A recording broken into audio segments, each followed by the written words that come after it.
Hello, everybody, and welcome to the Cabinet meeting of the 8th of October. A call has been held virtually as a result of the COVID pandemic. Firstly, our first item of business is apologies for absence. Do we have any apologies for absence? No apologies received, Chair. Thank you. We're all here. Excellent. Item number 2 then is declarations of interest. Any declarations of interest on the items included within the agenda, please? None. Thank you very much. Item 3 then is the minutes of the previous meeting, which have been previously circulated. Are we happy to receive those as a true record? Move them. Move them. Thank you, Richard. I'll sign those in due course. Thank you very much. Item 4 then is the leaders' announcements. Just a couple of things I want to mention under announcements, if I may. The first thing to say is that our COVID rates here in Telford Wrekin have significantly increased. Those numbers will be released either later on today or early tomorrow. But we are now in a situation where our numbers are 50 per 100,000 of population, which importantly for us is the government's measure for any intervention or any review, or at least it used to be. We're now uncertain as to whether that measure is still the measure that the government are going to be using. There was meant to be an announcement this week in terms of a traffic light system. That has now been pushed back until next week. So we're in a situation where we're literally reading developments in the newspapers along with other leaders of local government, and it really isn't good enough for local government to be dealt with and treated like this. It's really important that we work together, both local government and national government, to suppress the virus to support the economy. We'll do all that we can to raise awareness about COVID-19. We'll do all that we can to support our care homes, our care sector, our businesses, our hospitality and leisure services. But until we have direct news from government about what this now means for us, it's unclear to say. Now, the one positive, of course, is that we are significantly below the national averages and the regional averages. But it's important also to say that, of course, the national and regional averages are increasing all of the time. So we are increasing all of the time. The national and regional averages are increasing all the time. So it's soft comfort, really, for us to say that we are below the national and regional averages when our numbers are growing significantly. But I do call on the government to really start working hand in glove with local government from right across the country. I've seen that local government leaders of all political persuasions have repeated that call. The Conservative-led Local Government Association has also done that today. And let's work together to support our residents and to support our economy in these most difficult of times. It's clear that there's going to be some very bumpy road ahead of us over the next few months. And I'd like to thank all of our residents for playing their part, including around 1,000 school children in Telford Wrekin who are self-isolating at the moment because of the virus. And I would like to thank our schools and academies in Telford Wrekin for all the support that they are offering their children who are self-isolating or are in school. They are playing a remarkable effort. The second thing I would like to mention under this is to welcome the new Leader of the Opposition, Councillor Nigel Dugmore. Congratulations on your election and appointment. I look forward to meeting you to discuss how we can work together going forward, Nigel. Thank you. You're welcome to this meeting. Thank you. Right, the next item then is in respect of our council plan. This is a plan that we put together earlier in the year and towards the end of 2019 following our election victory in May. And it really embedded the manifesto commitments that we made as Labour Party to our residents. And I'm delighted to say that over 90% of those commitments are now delivered as part of that local plan. We have also met our pledge to spend £80 million to investment into protect the most vulnerable children and adults, and that number is set to increase over time. We've secured an outstanding Ofsted for children and adult services rating from the CQC in regards to adults and Ofsted in regards to children, and that is a remarkable achievement for our teams. I know our teams are rightly proud of their achievements, and we should, as a council, all be proud of the fantastic judgment there from external bodies. We've retained the top 3 satisfaction rating for Highways and Transportation England, so we are amongst the top 3 councils in the country for satisfaction, which is again really good, and actually demonstrates the significant money that we've put into improving roads and footpaths. Is there more to do? Absolutely, and that's why we're allocating further resources to upgrade our footpaths and our roads and our cycleways and our active travel corridors going forward. And of course, over the last 9 years, we've also had to deliver £123 million of cuts and savings as a result of austerity. And the focus of this plan in front of you, members, is to drive our aspirations for the borough and to deliver our commitment to protect, care and invest to create a better borough. And to do this, the plan sets out 5 new priorities: 4 for the borough and 1 for our organisation. The 4 for our borough is to ensure that everything that we do, every child, young person and adult, lives well in their community. Everyone benefits from a thriving economy. All neighbourhoods are a great place to live, and our natural environment is protected, and the council has a leading role in addressing the climate emergency.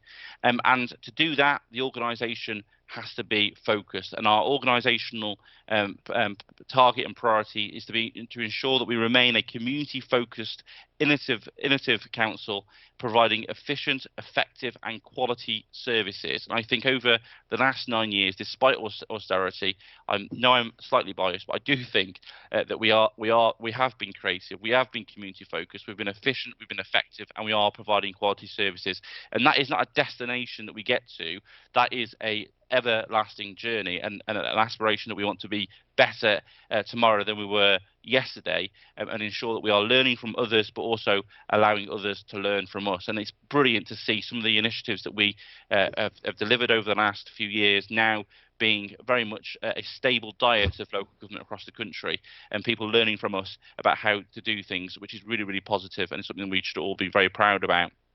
There's 2 cross-cutting core themes to the plan, which is to continue our outstanding support to the business and the community to recover from COVID-19, and that's something that our resident survey that we saw a hint of at the last cabinet meeting. Over 75% of our residents who replied to our survey, and over 6,000 people did, with at least 50 respondents from every single ward that we represent, saying we're doing a good job and we continue to do a good job to support our communities and our businesses, and address inequalities in our communities to ensure that our residents and communities benefit from a strong economy. And that's something we definitely want to be doing as somebody myself who lives and comes from a ward that needs that support. It's important that we continue to do that and to close that gap and break the issues around inequality, and make sure there's an access for everybody to do as best as they can do and to reach their potential. And also this plan then will be the focus for our organisation to 2023 and beyond. I was very clear in May 2019 when we got elected that our manifesto was very much the minimum that we wanted to achieve. Over 90% of those commitments, as I say, have now been delivered or in progress of being delivered, and that then means then that we can push ahead and deliver more. And I'm absolutely passionate to ensure that our borough can be as good as it can be, making sure that we're reaching for our potential, making sure we get businesses in Telford, that they're staying in Telford, that they're growing in Telford, making sure that our neighbourhoods are clean and safe, making sure that our adults and our children's services are as good as they can be, and not resting on our laurels, because ultimately, as a resident of this borough, who brings up a family in this borough, it's in my personal interest, as it is all of our interests as residents, to make sure that our borough is as good as place as it can be, and a place that we can all call home and be proud to call home. So I recommend move the proposals contained within the report, and I'll open it up to cabinet members to discuss. Richard? Yes, thanks, Sean, and I formally second that. I mean, the council plan shows our desire to continue our work to create a better borough in protecting, care and investing, as you said, and in the best interest of our residents. As you said, it was a clear commitment that since our election result nearly 18 months ago, we have driven forward our desire to protect and care, and it was seen throughout lockdown and still continues through these current difficult times. We have been supporting our communities as they're needed, but of course the council, the day job continues. And with our plan, we have a clear purpose and clear direction how we move our borough forward. One of the key issues in that, as you mentioned, is the clear focus on addressing the inequalities that exist within the borough, which is a passion of mine as well. There are communities within the borough that face significant challenges, and we have to do our best to address these, especially when the government shows no clear plan on how we address the current economic uncertainty, even though the pandemic has already and will continue to have a significant impact on the economy and employment levels. This plan will help us in doing what we can to deliver better outcomes for everyone and address those inequalities. And we know as a cooperative council, we will work with our partners and our communities, working with them to drive this agenda forward. Thank you, Richard. Andy Burford? Yes, thank you, Sean. I just really want to say how pleased I am to see the strong focus on addressing health inequalities in this plan. We know nationally that we've actually slipped for the first time in over 100 years since 2010 in terms of improving outcomes for people in terms of health and lifespan. Something happened in 2010. I wonder what that was.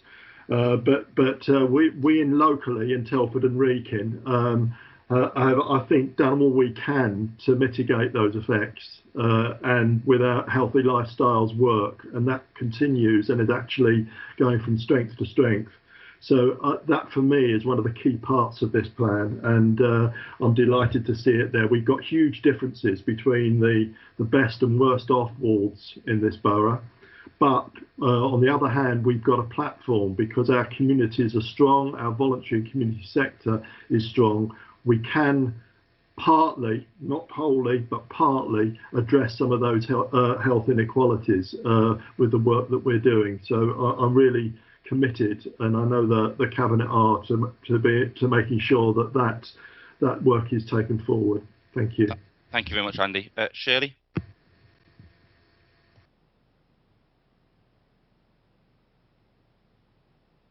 Shirley, are you there? Sorry. Thank you. On a personal level, incredibly proud of our council plan to protect, care and invest. And it is the very outcomes of that have achieved what we have in the last 9 years. Our investment in children of nearly 14 million, that's 53%, has ensured the outcomes for our families. Very, very similar again with our adult care, that achieved the same outcome. We're the only authority in the West Midlands and the North West of England to have achieved that outstanding, and we continue to aspire for families right across the borough. It's the whole work of Team Telford and the vision of this administration that continues to protect, care and invest. We've stepped in and worked with all our partners, and we helped out when the government failed to deliver for our families. 52,000 meals for our vulnerable families, Kindles to help our elderly that were isolated and couldn't contact their families, the laptops for school scheme that I have sort of majored on myself, where every Labour councillor has donated money from their Pride Fund to ensure that children are not left behind and they can catch up in schools. There are many, many more things to go on. We're investing further 36 million in our schools to ensure the best state-of-the-art facilities for all our children, 50 million in roads and streets. We're relaunching Job Match to ensure that our communities have the best opportunity for the economic recovery they need because of the problems we've had with COVID. I could go on, I won't. I am very, very proud of our record, and I'm proud that we and the plans we have to continue to protect, care and invest for our residents and families. They're at the heart of what we do. Thank you, Shirley. David Wright? Thanks, Leader. I just wanted to talk for a moment about the fact that we're a business-winning council, and I think that's really, really important as we move forward and move out of this, hopefully out of a period of COVID. Hopefully next year we'll hold better news. We all keep our fingers crossed. But one of the superb things we've been able to do as a council is attracting new jobs. If you look at the Telford land deal, and the figures in the report, well over 1,000 jobs generated. new jobs generated through that land deal. And what's interesting, as I chair the land deal board, is that there's continuing interest from companies to purchase land in Telford to provide jobs and boost our economy. And I think that's been one of the real successes that we've seen. Even though we're struggling nationally and regionally, and these are tough times, there's still business confidence in the market in relation to Telford. We're still getting interest in relation to land sites. We're still getting interest from companies. And one of the fascinating things, if you look at the economic stats over the last 2 or 3 years, is that companies who have located in Telford, and we've supported to locate in Telford, are expanding and have expanded. They haven't decided to move away and expand elsewhere. They've expanded within our town. So not only are we attracted companies in the town, we've grown companies that are locally based, and we've also helped companies who've located here to grow even further. And I think that's a sign of a really positive economic support framework that this council provides alongside the LEP, Enterprise Telford, has been very, very successful. And we need to keep pressing on those issues. And this council plan clearly shows that we will. Thank you, David. Paul Watling. Yeah, thank you, Leader. I just wanted to mention the partnership working in this document. I mean, the reality is Team Telford means the whole of Telford, and this council plan is about partnership and is about our communities. We wouldn't have been able to achieve what we've achieved as a council without our partners in the community. And looking at the response to the COVID pandemic, you can see that partnership working so well in terms of offering support through food banks, offering support with extra support for our communities, and thinking about the difficulties we face because of the austerity measures that continue to affect our budgets. The reality, the call for help that we made all those years ago about how can we solve the issues that are there for our communities, working alongside our communities, has worked. And I think this council plan shows that. I'm really proud of it. Thank you, Leader. Thank you, Paul. Okay, I'll turn to the opposition members. Nigel Dugmore. Oh, sorry, Nigel, I think you're on mute.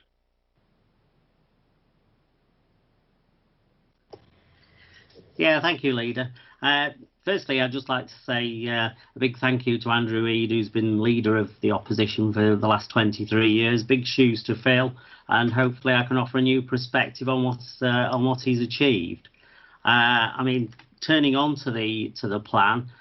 We do have many challenges ahead. There's bringing the borough out of the pandemic, which obviously is the immediate priority. And as has been mentioned, assisting the local economy to recover as quickly as possible. The challenge of the new planning policy, the uncertainty of local government reorganisation, which could happen in 3 years' time. All this needs a firm and competent leadership, and just as importantly, a strong and effective opposition. So hopefully, I will lead that opposition that challenges the administration, asking difficult questions and approaching issues from a different viewpoint to achieve the better outcomes. Now, moving on to the local plan, yes, I mean, there's some fantastic aspirations there, but I'm just a bit concerned this is a bit light on the detail. Perhaps I haven't had all the papers, I don't know, because obviously I only became leader on Monday. But now, while what's been achieved is fantastic and well done to those involved, the plan needs to focus more on where the borough's actually going in the future, and a bit less on where it's been. It's particularly so in the pandemic, because of course that's changed everything, and obviously all the plans put in place, some of them have been put on hold, some of them have had to be quite amended quite drastically. So what I want to know is how is progress going to be measured, and how will the elected members know that we're travelling in the right direction? Thank you, Nigel. Bill Tomlinson. Thank you, Leader. I want to welcome Nigel to the cabinet meeting, his first meeting as leader of the Conservative group. So I wish you all the best, Nigel, and hope you do bring a new perspective to that role. I also wish to put on my thoughts with regards to COVID-19. I welcome the government's strategy of local restrictions and making it regional or local to where the issues probably are. The leader mentioned we're fortunate, or that's the right word at the moment, to be one of the lower ones. But to have proper local restrictions in place and local measures, it needs that communication with the local authorities, which is sadly failing at the moment, in that there's not enough dialogue, because together you can talk things through. We know more what's going on locally in our patch, and we can help with constructing those restrictions or measures to come into place so that they're more effective. When you take things globally, and particularly when you don't publicise enough what's going on, you get confusion, you get concern, you get worry. So I would welcome much better dialogue between government and local authorities, or representative bodies of those local authorities. With regards to the council plan, well, I'm supposed to be opposition and criticise everything. That's the traditional view, but I don't see it that way. And I spoke to a colleague only yesterday who is on Shropshire County Council, and she's often citing, which doesn't go down too well in Shropshire County Council, she's often citing the measures that we've taken here, whether it's with highways, our children's services, even the way we report things and keep the local population informed of how well we're doing as a local authority, and wished they were the same. So I don't normally want to blow the council's trumpet, but I thought I ought to this time, because I think it's well deserved. It is going to be tough going forward, if not financially, and I know we're far more robust than most local authorities, but nevertheless we're going to find tough decisions coming up. I welcome the plan, and I welcome the article coming up about the forest, you know, and our environmental credentials, which is part of those planning, and can't wait to see the trees going up. Thank you. Thank you very much, Nigel and Bill. Just to quickly reply to some of the points that were made there. Firstly, in regards to where we're heading, I think absolutely that is a fair comment to make, Nigel, in regards to this. But the purpose of this report really is in regards to stop checking our achievements over the last 18 months against our manifesto that we won the election on. And I think it's pretty good going to achieve 90% of your targets within the first 18 months, and we want to make sure that we achieve all those targets. And then, as I've always said right from the start, that is very much the minimum we want to achieve. But as you also rightly say, it's very difficult to know what the future looks like at the moment because of this pandemic and the effects of the pandemic. There are clearly seismic changes to the economy taking place right now, and we need to make sure we're positioning ourselves well to support businesses, to keep jobs here, and even, may I say, take opportunities. So, for example, we know that office accommodation in some of the big cities are going to be less attractive as businesses change their models. Well, actually, we've got office accommodation here in Telford and Wrekin that could actually perform a very good function in terms of those businesses downsizing to us and our connectivity then into other areas. And that means that there's a pressure on us to make sure that digital infrastructure is spot on, and that's something we're majoring on. In terms of going forward as well, on adults and children's, clearly we are at the top of where we can be. There is no outstanding plus. But what I absolutely want to do is ensure in those two service areas is that we maintain those outstanding ratings, but also not rest on our laurels and ensure that we're an exemplar to the country on what we are providing services and support for our residents. Just in terms of Bill's point, thanks, Bill, for your constructive and positive comments there. It's good to hear that actually opposition doesn't have to always be about criticising. It can be about a critical challenge, which I think makes our organisation better. So thank you very much, everyone, for your remarks. It has been proposed, it has been seconded, so I'll take silence as agreement. Anybody wishing to vote against, then please say so now. Thank you very much. I will take that as supported. We'll move on then to our next item on the agenda, which is item 6, which relates to reducing single-use plastics in Telford and Wrekin. Carolyn Healy. Thank you, Leader. This report is an update on our progress to achieving our commitment for the Council to be single-use plastic-free by 2023, and for the Borough to achieve plastic-free status also by 2023. We have made great progress on both the council commitment and the borough-wide aspiration, so a big thank you to our staff and our partners for continuing to push this along despite all the challenges we've faced in recent months. As you can see from the action plan, many actions are completed, although some had to go on hold due to COVID. A few of successes are catering and cleansing teams who received the APSI Green Innovation Award at the start of the year. We've established our plastic-free community task force for the borough, and a number of town councils are also working towards plastic-free accreditation. Newport achieved this just over a year ago, which is fantastic. And in January, Hollinswood Primary School became the first single-use plastic-free school in Shropshire. Obviously, COVID has created some challenges to progress. In particular, we've seen a rise in litter from disposable face masks. So we launched our Choose to Reuse campaign to encourage the use of reusable face masks, as well as a general anti-littering campaign. We have had to suspend use of things like water fountains in our leisure centres, and also the milk dispenser at Addenbrooke House is no longer available at the moment. But when the time is right, these are things that we can quickly bring back when COVID restrictions allow. Just a couple of other things I wanted to mention. Events are a key part of achieving plastic-free status. They're a really good way of raising awareness of the issue and educating people on the issue. So we're working currently on a new educational project in partnership with the British Ironworks Centre. They actually wanted to work with us because they recognise the effort we're putting into this.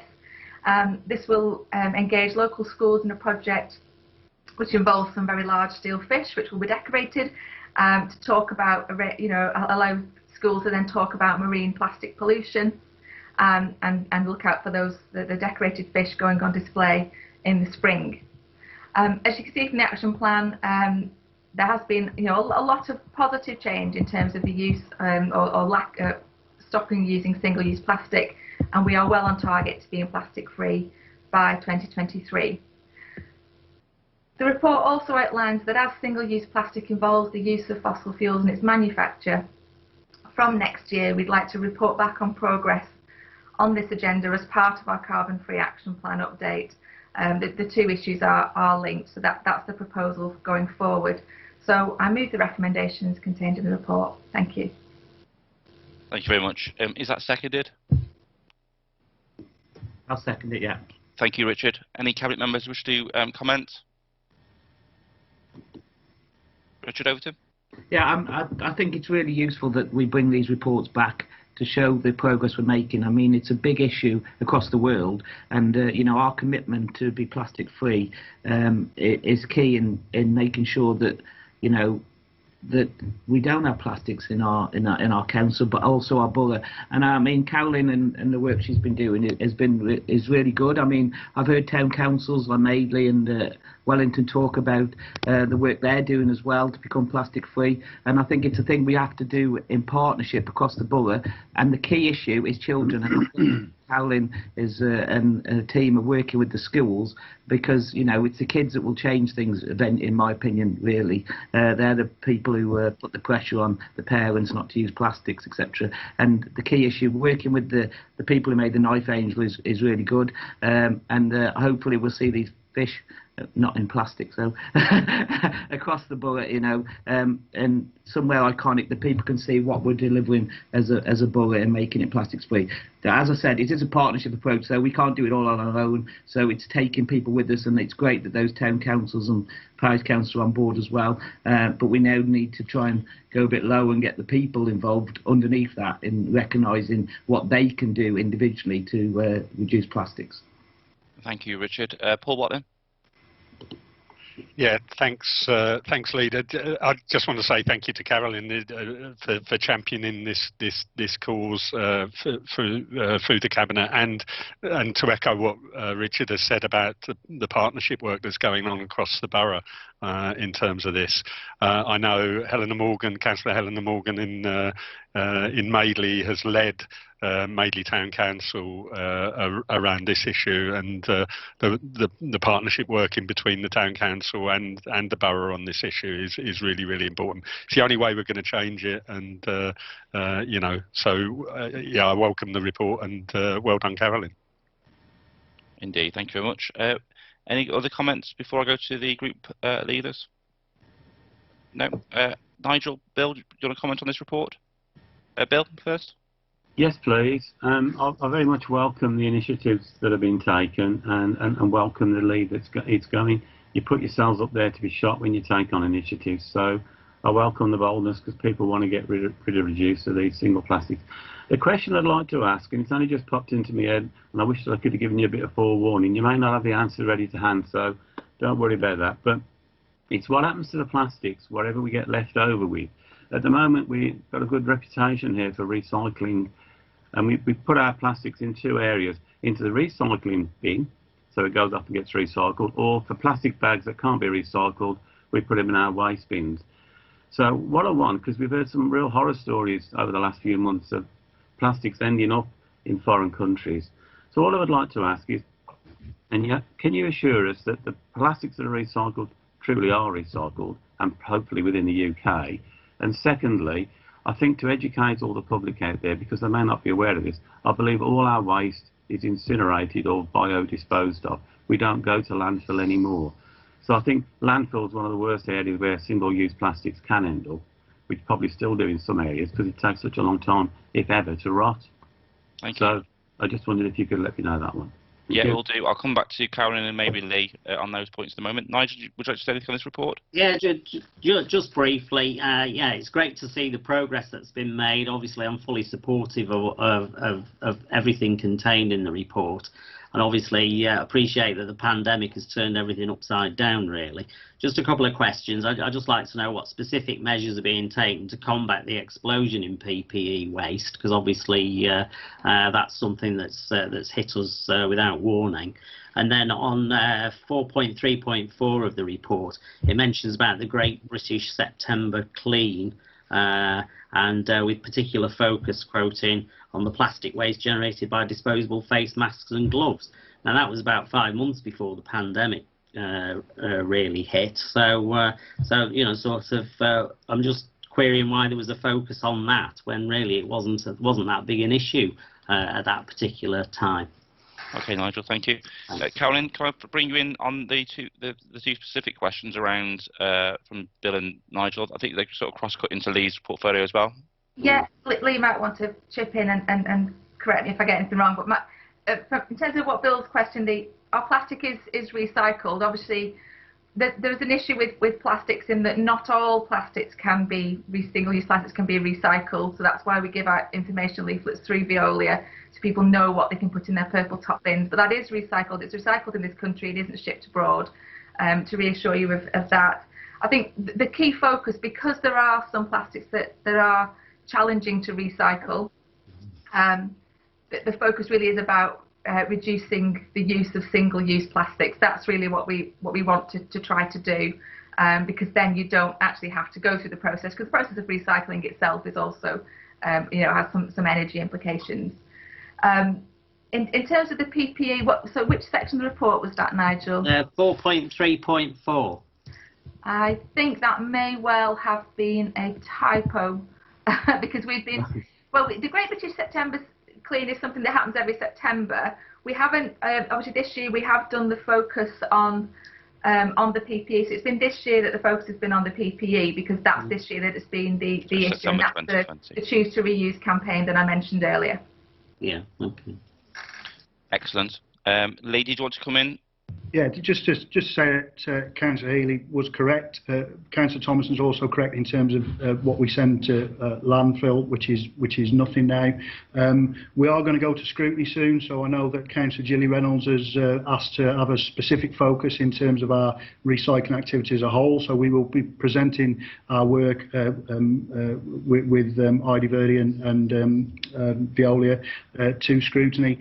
And just to say, we're really pushing the boundaries in terms of how we're performing in terms of recycling in general. We're now, I believe we received a presentation the other week where we're now one of the best performing councils in the country if you compare us like for like with others. And even if I know there's been this age-old criticism put to us by the opposition about how we compare to Wales, even though you're not really comparing apples with apples, but if you did do that comparison, again, we're performing really, really well. So you know, great news, but as we all agree, there's always more that we can do. Brilliant. Okay, thank you. Hopefully those answers your questions, Bill and Nigel. Just from my point of view, thanks to Carolyn and the wider team for spearheading on this. As Bill says, when one puts your head above the parapet, you often get shot at. So we're wanting to forge ahead. Clearly, there are, as Nigel quite rightly said, consequences of the pandemic. Clearly, things like single-use plastics in restaurants are now more prevalent than they were before because of hygiene reasons. So we do need to take account of that. But as Caroline quite rightly says, it really is about trying to reduce the use of single-use plastics.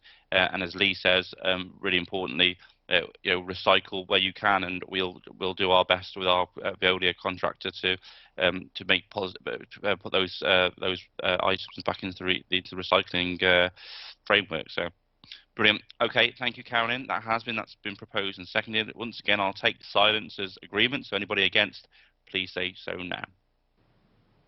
Okay, thank you very much. That's gone through.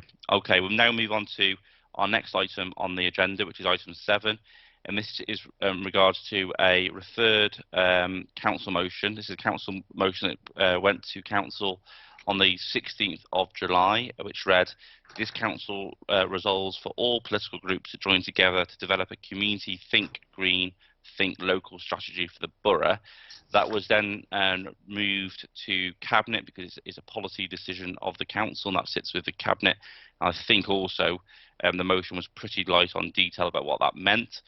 So under the Constitution, this now allows the mover of the motion 3 minutes to talk to Cabinet about their motion, and then I'll ask the relevant cabinet member to respond, and then the cabinet will make a decision about what happens next. So I think Councillor Tim Nelson joins us for this item. Tim, are you on the line? I am on the line, Sean. Excellent. Well, welcome and good morning. You have 3 minutes. Over to you. Okay, think green, I think local. The COVID shutdown in March showed a new way of living with, for many, a better quality of life. People shopped closer to home. They rediscovered their neighbourhoods on cycles, on foot, as families. They discovered their own locality. This had huge green benefits. Emissions plummeted. It also manifestly had health benefits, less stressful commuting, more outdoor exercise. What will the new normal look like? We must make the borough more self-contained. The council must help and encourage and enable our residents to live more local lives and more sustainable green lives.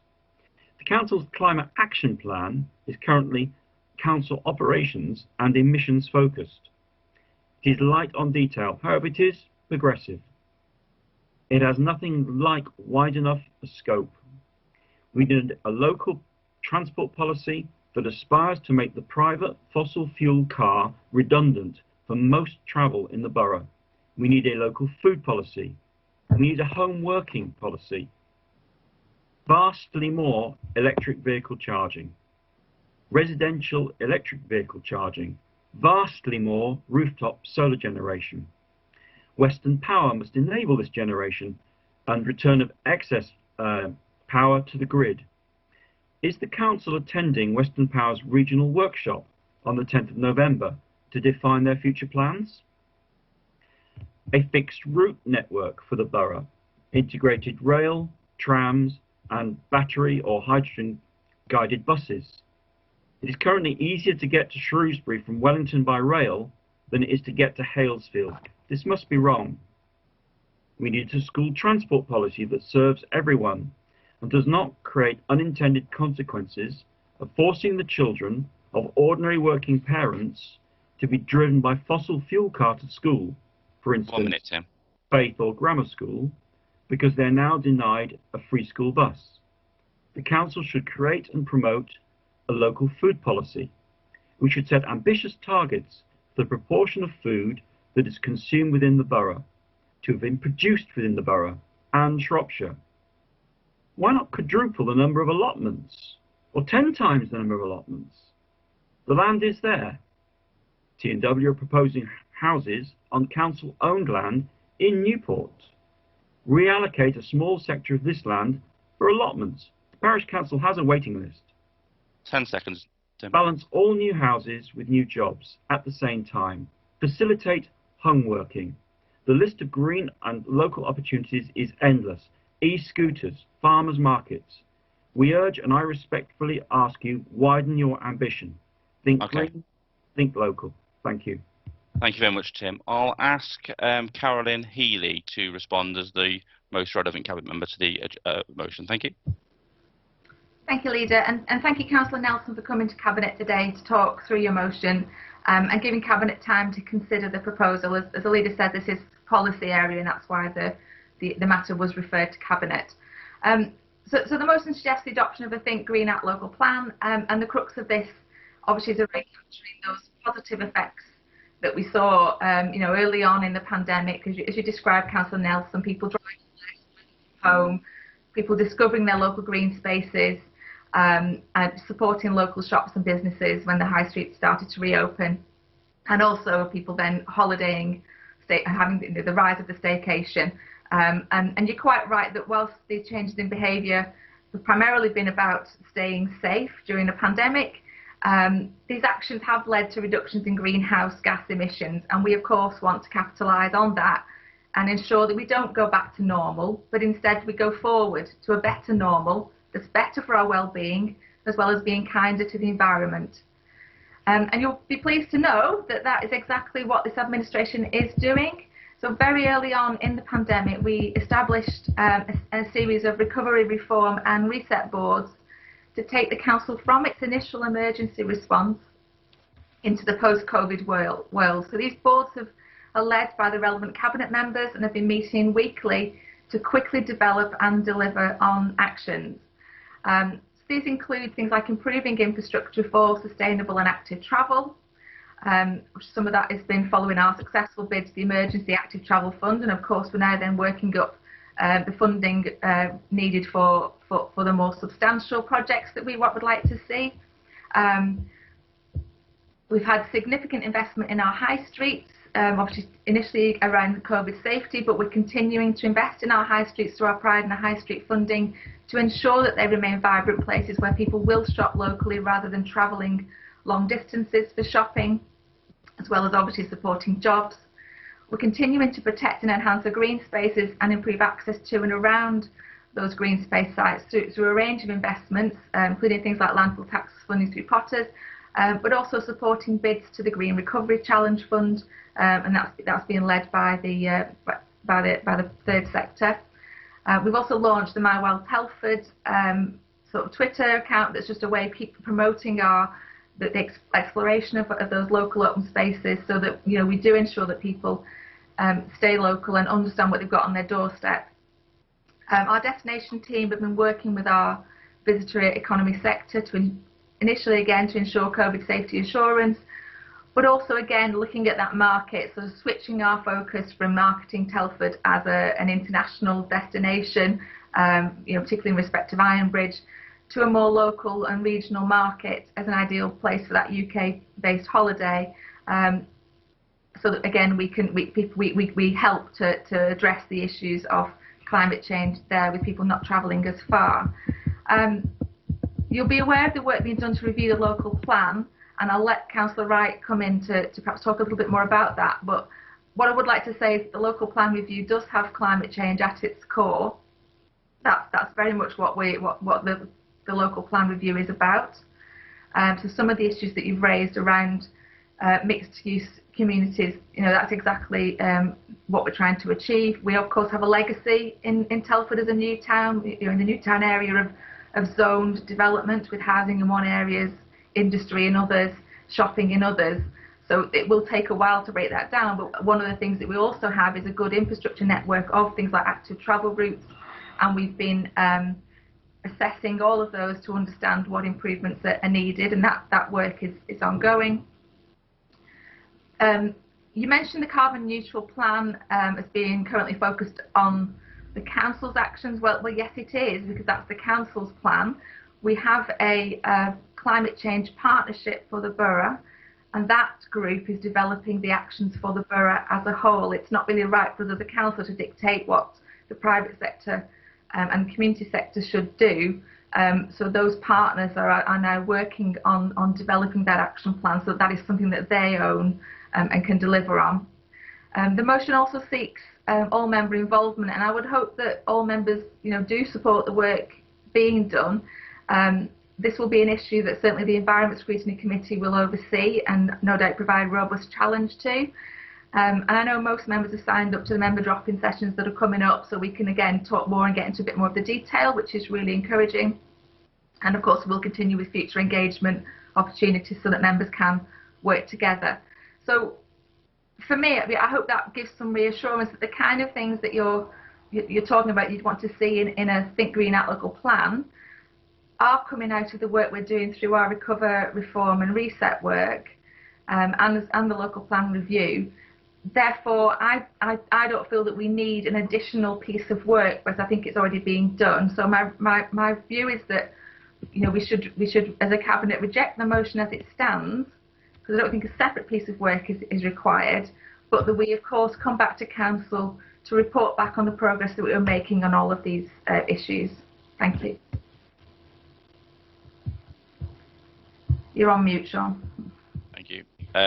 Thank you, Carolyn, for that comprehensive reply to the motion. I do think there's two sort of comments I would make in respect of this. Is one, that I think this really does demonstrate the need for groups within the council to talk to one another before motions are submitted where possible. There's no partisan issue on climate change. We're all human beings. We have a joint stake in ensuring that the climate emergency is addressed. And it would be helpful, I think, if going forward, and it certainly is an open offer to Nigel as the new leader of the Conservative group, and Bill, of course, to work much more cross-party on this issue and other issues, and where we can do that around co-sponsoring motions, that would be really helpful and a very strong signal to send to our community that we're working together on this. And secondly, I think it also demonstrates the real need for the council to play its part, but also for government to play its part too. And we can't tackle climate change in Telford Wrekin by ourselves. I mean, that's just obvious, isn't it? So we do need government and other local authorities and the private sector and the community sector and the parish and town council sector and all the other organisations to work with us around this.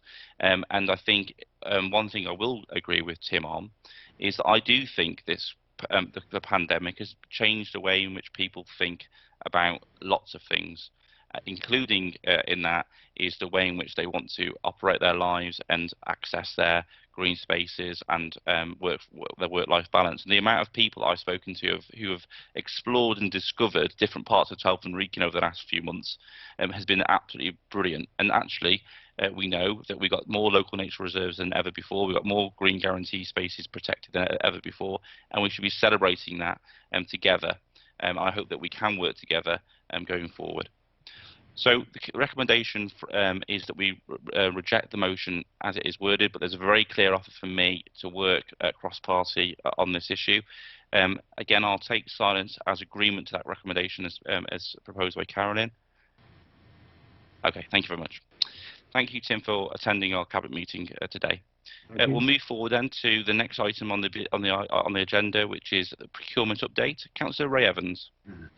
Thank you, Leader. Given that time is tight, I will keep this short, but I will go through some of the points raised in the report because they do show some of the really innovative work that the Council has been undertaking during the last 6 months. Firstly, we maximised the use of the public procurement notice to enable us to extend contracts and ensure continuity of service from our suppliers and providers. Reduce tendering burdens on businesses, particularly those who had not had the benefit of furloughed staff.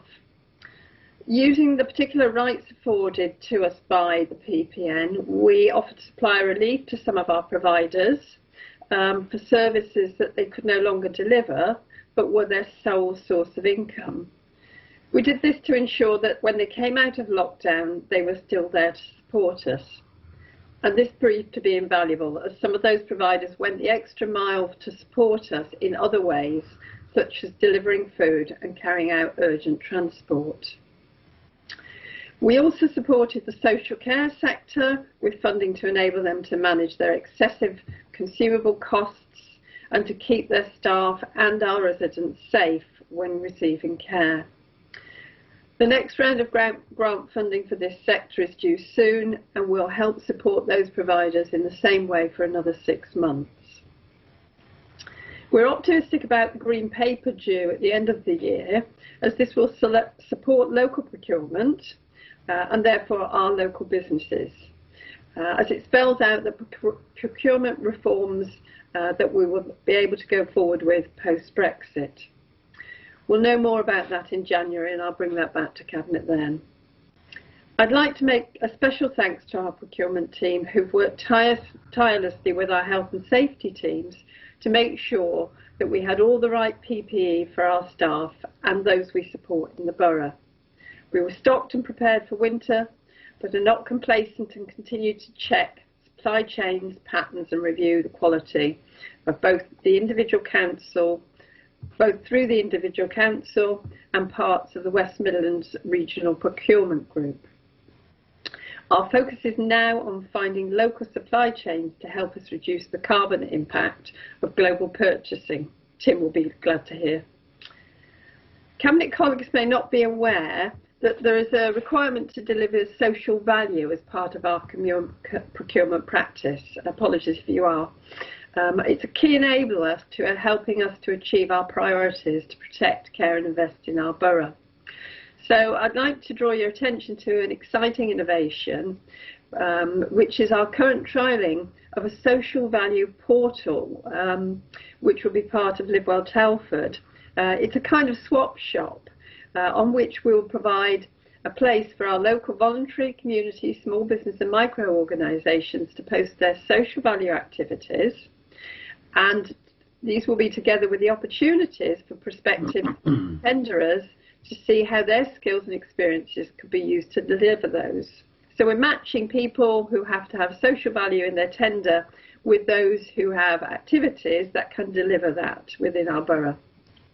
The portal is being developed to enable both the organisations, both types of organisations, to complete the tender submission with ease, which as somebody who has completed a tender submission in the past with social value in it will be a godsend.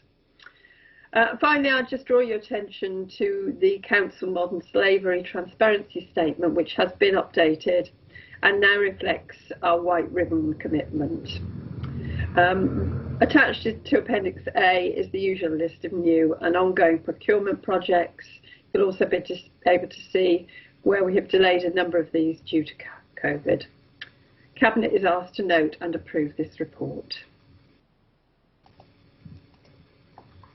Thank you very much, Ray. Is that seconded? Thank you, Paul. Does anybody want to make any comments on the procurement update? Any Cabinet members first? No? Okay. Nigel, I'll invite you in. Yeah, thank you, Leader. Well, I'm delighted to see that the PPE procurement is going to be made as local as possible moving forward. So that's really good news. What I would like to know is on the 5 new buses that are going to be purchased, are they going to be electric or petrol hybrid? Presumably none of them are going to be petrol or diesel. And also on the electric vehicle charging points, it says in the report that it's to be hoped that that will be cost neutral, but there's no money been put in place to actually to try and set this up, because there's obviously going to be some start-up costs which may be recouped later on in the project. But it just seems a bit strange that there's no money being put into that to try and kickstart this and get it going, particularly as we've just been talking about being committed to the environmental impact on the policies and decisions that we make. Thank you, Nigel. Bill, did you want to come in? Yes, thank you, Leader. I just want to put on record my thanks for the procurement team and all the work they've done, along with all the social care teams, to keep everything going and keep the actual social care system afloat. You know, my mother's in a care home, and lots of other relatives are in care homes, and you know, these extraordinary times need basically they need additional funding. So I'm glad we've been able to channel that funding through to them. Thank you. Thank you, Bill. Just a comment for me before I pass on to Ray. I think let me just, you know, it's easy to read through the report around the role of the procurement team and also the role of the leadership of this council around PPE. Let me make it very, very clear that if it wasn't for our intervention as a council, many of our key partners would have run out of PPE at the height of March and April. We were the ones who secured a huge raft of PPE, which we then supplied to Shropshire Council, and we supplied to the Hospital Trust. And our team and our leadership, both political and officer side, need to understand how proud I am of them for that, because it literally kept services going. And I know it sounds dramatic, but it did save lives. There's no getting away from it. That PPE was running out, and we were the ones who went out and secured it, and we should be proud of that. Ray, over to you. Thank you, Chair. Nigel, this council does everything in its control, given the funds that it has, to remain green and to deliver where it comes to things like electric vehicles, and we will certainly keep that in mind and continue to keep it in mind with our procurement approaches. Thank you, Ray. Okay, the recommendation's been moved and seconded. Again, I'll take silence as approval. Anybody against the report? No, in which case that passes. That brings our meeting to an end. Thank you very much for the way in which the meeting has been conducted, Nigel. Particularly to you for your tone and your style. I hope it does continue in future cabinet meetings. It's a stark contrast to what we've been used to for the last 9 years. Thank you very much, everybody, and goodbye.